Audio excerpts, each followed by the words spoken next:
Stowaway Chapter 7 The Ache of Memory. Leo had cheated death before. He thought about it every day.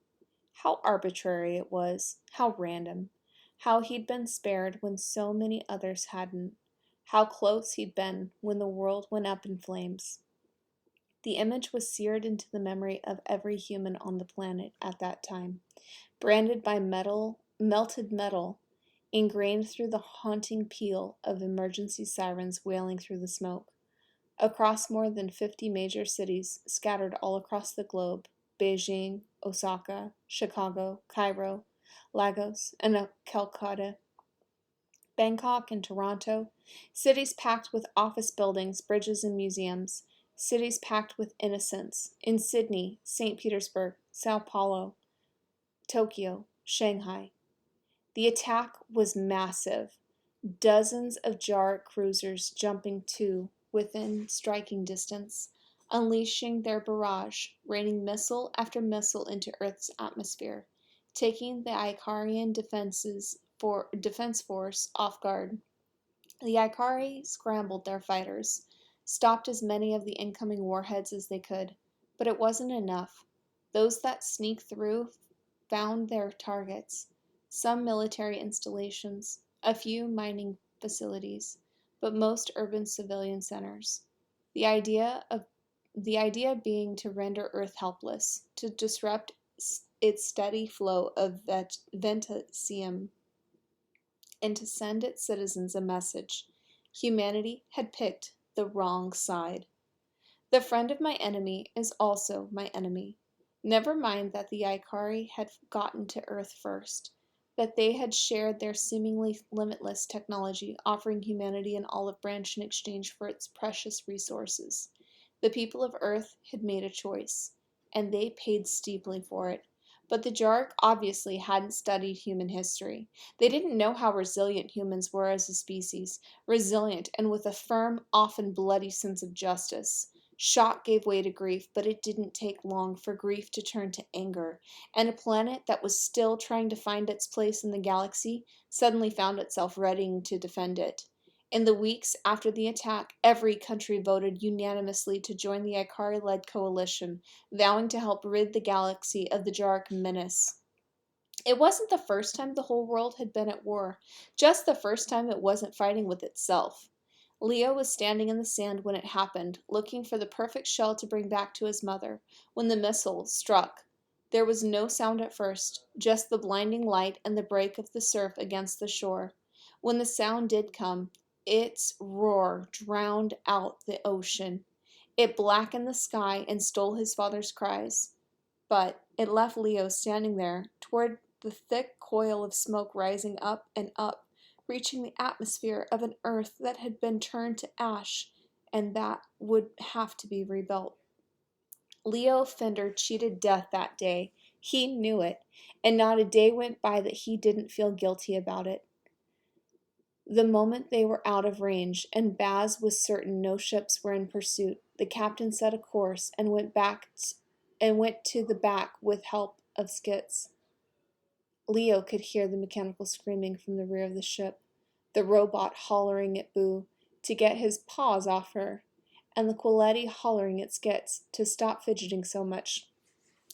"Try not to crash into anything," Black said, leaving Leo alone in the cockpit with Kat. "Close one, huh?"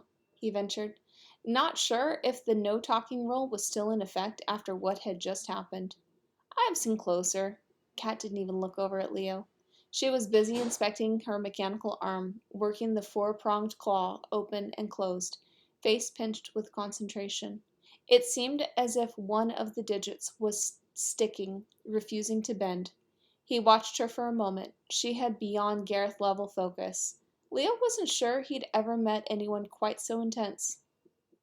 "I wanted to thank you," he said, "for sticking up for me back there, with the captain, I mean." "I wasn't sticking up for you. I was calling Baz out on his BS. Besides, I wasn't lying. You wouldn't have survived the night on Caber." She paused, glancing at Leo. "Though I have to admit, you do have some guts sneaking past those guards coming to help with Skits. You're not entirely worthless for a stowaway."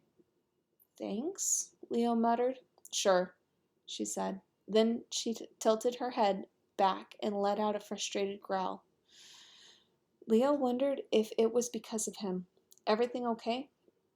Kat shot him a dirty look. Why do people always ask if everything's okay when it's obviously not? I don't know. The same reason people say everything's okay when it's obviously not, I guess, Leo murmured. Kat grunted. It was close to a laugh. Leo slunk down farther into his chair. Outside the cockpit, he could see legions of distant stars, but no planets. He had no idea where they were going. He was afraid to ask. I think I damaged it when I clotheslined the security bot back there, Kat said gruffly. The middle finger won't close. Want me to look at it? You have experience repairing bionic arms? Leo shook his head. Not really. But I sometimes help the engineers with repairs on the Beagle. Tex, he's the head engineer. He said I had a knack for fixing things. Mostly, Leo knew, he had a knack for handling people, the tools they asked for. But you could learn just about anything by watching. Huh, funny. I have a knack for breaking them, Kat replied. Then, to Leo's surprise, she shrugged. Fine. Just don't make it any worse. She held out her claw, resting her arm across her knee. Leo slid out of his chair and knelt down next to her to get a closer look. The girl smelled like smoke and sweat. He peered at the artificial arm, taking in the delicate network of pistons and rods and little gears and transistors buried underneath. They made robotic limbs with artificial skin, of course. Humans at least had perfected that technology before the Ikari showed up. But Kat obviously didn't care to hide her mechanical side. It made repairs easier, at least. You didn't have to cut away a layer of fake flesh to get into the inner workings. Leo inspected the four-fingered claw and the metal forearm it attached to, the whole contraption meeting at Kat's elbow, where he could just make out the thin tendrils of pinkish-white scar tissue fused with her brown skin. Above that, he could see a tattoo of a snake head peeking from underneath her rolled-up sleeve. How'd you get it? He asked. The arm or the tattoo? The arm, I guess, Leo said, though the snake seemed interesting too. His mother had a tattoo, a flower just above her ankle. It was blue. She said if he touched it and made a wish, it might come true. Pfft, it never worked. I've been a thief since I was your age. A pretty good one, right up until the one time I got caught. Kat stared at the arm, at the point of connection between the metal and the flesh. I was an orphan living in a colony on Andorol, this piece of crap mining world in the my wrist system. Though I'm not sure you'd really call it living. Never heard of it, Leo said. If Andorol had been in Miss Dulcin's hat, nobody pulled it. Not a place you'd care to visit, trust me, Kat said. My parents were some of the first colonists to volunteer after the Ikari arrived. They were migrant workers on Earth, farmers. But work was getting harder and harder to come by. So when the recruiters from the mining company came around promising a new life off-world, they jumped at the chance to start over. Leo had heard this before. Stories of the people on Earth had no room or no need for. Those who left more by circumstance than by choice. Colonists. Miners. Soldiers who joined the coalition for the paycheck as much as the chance of getting payback for what the Jarek had done. Not everyone left just because their father made them, though this was at least what he and Kat had in common. Neither of them had much to say when it came to leaving home. Oh, they didn't get to start a new life, though, Kat continued. My parents died in a fire on board the ship before we even got to where we were going. Engine malfunction. I was 12 at the time, hardly old enough to be on my own. Somehow I ended up on Andorol in the hands of some whack job caretaker named Nero. Just like the crazy Roman emperor. You know, the one with the fiddle? Leo shook his head. He only knew one Roman emperor, the one who got stabbed by all his friends. Talk about your bad days. He gently prodded one of the rods with his finger and Kat winced. Sorry, he said. The corner of Kat's mouth hinted at a smile. I'm just playing with you, ship rat. It's all metal. I can't feel a thing. Leo went back to his prodding. So, Nero was drunk half the time, hungover the other half. But he fed me, clothed me, protected me, made sure I had a bed and a roof, and I earned my keep through stealing whatever I could from the other colonists. Money, weapons, food. If we could use it ourselves, we turned around and sold it. I learned to pick pockets, locks, easy targets.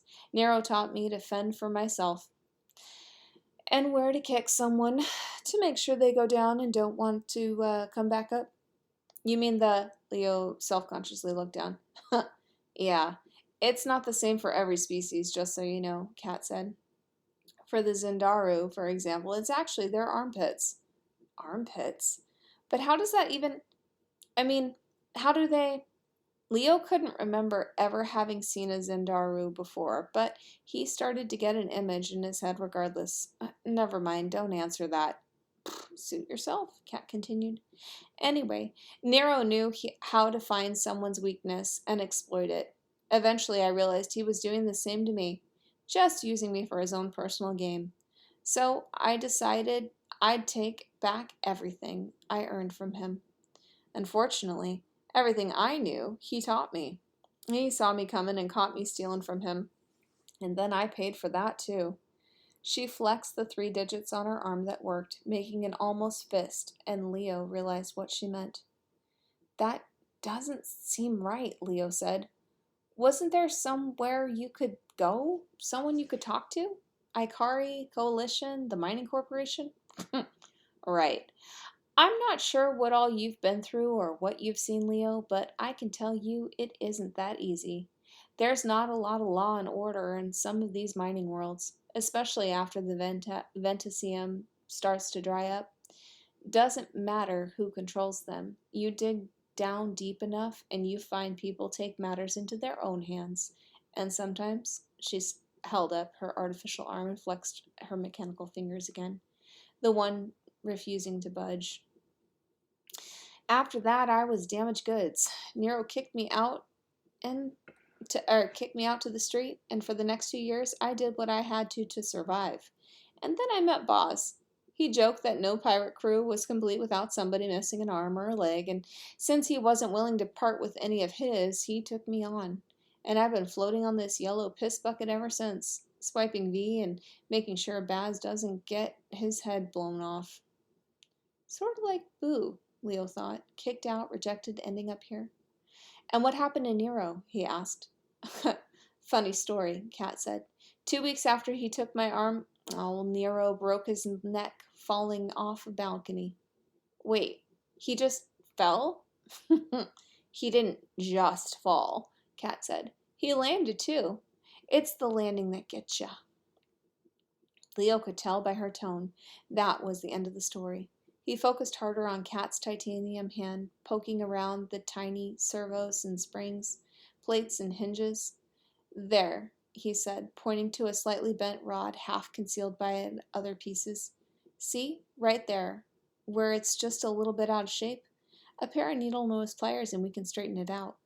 Kat leaned in to see, and her forearm nearly touched Leo's. You've got good eyes, Stowaway, she said. My dad says I got my mother's eyes. I don't quite remember. Why is that? Kat asked. Leo didn't answer. He didn't have to. The silence was enough. I'm sorry, Leo, she said. I'd like to say it stops hurting after a while, but that's not true, is it? Leo shook his head. The girl opened her mouth to say something else, but snapped it shut when she heard the captain coming through the door. Baz's face was streaked with sweat and black grease. You two are both still too young to get married, he said. Leo realized he was still on his knees and holding Kat's artificial hand, stood up and took a step back. He was helping me with my hand for your information, Kat explained. Can't bend my middle finger. It just sticks straight up. See? She showed him, bringing it right up to in his face. Baz raised his eyebrow. Leo wanted to smile, but was afraid to. How's Skits? Captain Black shook his head. We had to shut her down to make the repairs. Her treads mangled, and the shots to her torso damaged her power capacitor, so she's getting these surges, fritzing her natural neural network. Boo's working on her now. I'll go back and help him in a sec. You know, While she's out, you should just reprogram her, Kat suggested. I'm not saying a complete reboot, just scale it back a bit. Adjust the personality matrix. At least cut down on some of the drama. Baz shook his head. She's growing, Kat. It's an adaptive algorithm. I don't want a robot who only does what she's told. I want one who thinks for herself. Kat rolled her eyes. How progressive of you. You could have at least fast forwarded her through the teenage years. Yeah, some days I've wished the same about you. Kat showed him the problem she was having with her finger again. This time, Leo did smile. I'm going to go make my own repairs and try to find something to eat, provided you haven't given it all away.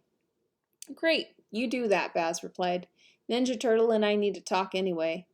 The captain looked at Leo. Don't we? Leo's smile disappeared. It was a Saturday afternoon when Earth shook. The Fenders were visiting Leo's aunt for the weekend. His mom's sister, Rebecca, lived near Los Angeles, running a small community theater in Pasadena. It was a gorgeous March day, minus the spreading gray haze settling across the sky from the offshore platforms. You could find them everywhere now, sucking out Ventisium, in mountains, oceans, rainforests, plunging deeper and deeper into the earth, milking it dry. But the California hills were still studded with trees, and the breeze coming off the water was delicious. Leo remembered the day being unusually balmy for early spring. They were supposed to walk around downtown all afternoon, Leo and his brothers, his parents, and Aunt Becca, but Leo's father insisted on taking the boys to the beach instead. What 8-year-old boy wants to go shopping when it's this gorgeous outside, he said, kissing Leo's mom on the cheek, and saying that the sisters would have more fun without 3 grumpy guys tagging along. Leo's father loved the ocean and wasn't overly fond of his sister-in-law. And maybe he was right. The ladies would have more fun catching up on their own. His mother wasn't much of a swimmer, though she could have spent hours spotting hermit crabs with Leo, sifting through handfuls of broken shells, and turning to see their steps vanished behind them. There was a kind of magic in the ocean as well, in how it could make your footprints disappear. Leo could still picture the look on his brother's face that morning, waiting impatiently by the door, so eager to get away that he squirmed out of his mother's hug. Leo didn't have a choice. He was too little to wriggle free. His mom kissed the top of his head and made her request. The prettiest one on the beach, she insisted. He begged her not to get ice cream without him, and she smiled and said she would never. His father drove them to a dark brown stretch of sand studded with rocks and lorded over by seagulls. Leo spent the first hour hurdling waves and the next bearing Gareth up to his neck. The plan was to stay half the afternoon and then to meet up with Mom and Aunt Becca for an early dinner.